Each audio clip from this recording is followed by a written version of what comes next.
How are you, my little one? After the time of Prophet Adam, the people remained faithful to Allah and worshipped none but Him. Among them were righteous people who called others to worship Allah alone. However, Satan whispered to the people that when these righteous people passed away, statues should be made in their memory. So they created 5 statues: Wad, Suwa, Yagut, Ya'uk, and Nasr.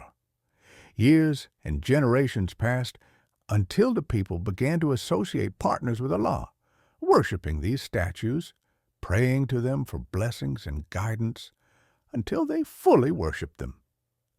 Thus began the worship of idols.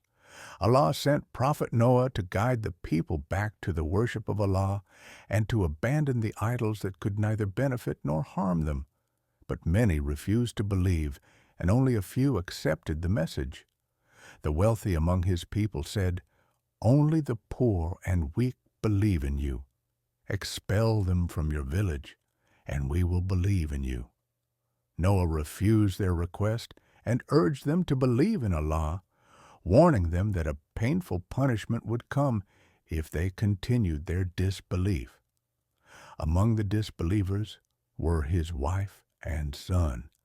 His wife betrayed him by revealing his secrets to the disbelievers, but despite Noah's persistent calling to faith, his people rejected him, growing arrogant. They would cover their ears so as not to hear him, and cover their faces with their garments so as not to see him. Noah continued to call them to worship Allah alone for 950 years.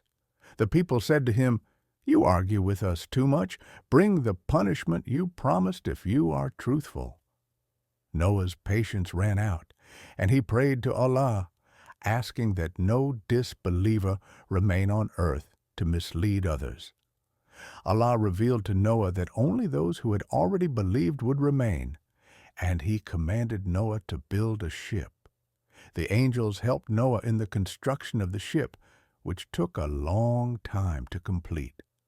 The ship was made of wooden planks, and whenever the people passed by, they mocked him, saying, "Are you building a ship in the desert, far from the seas and rivers?"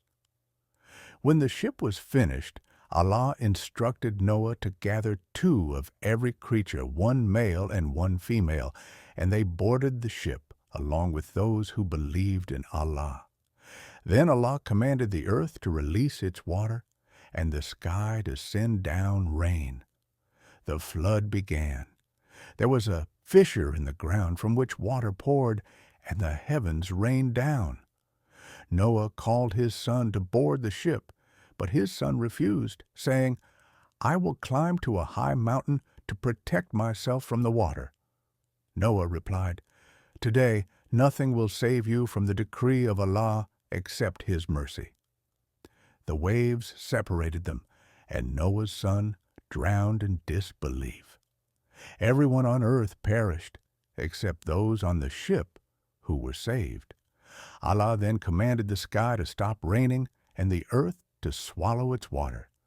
He told Noah and those with him to disembark from the ship, and they landed on Mount Judi. The animals, birds, insects, and everyone who was on the ship scattered across the earth, and they began a new life, one dedicated to the worship of Allah, free from idols and polytheism, living in obedience to Allah and His worship.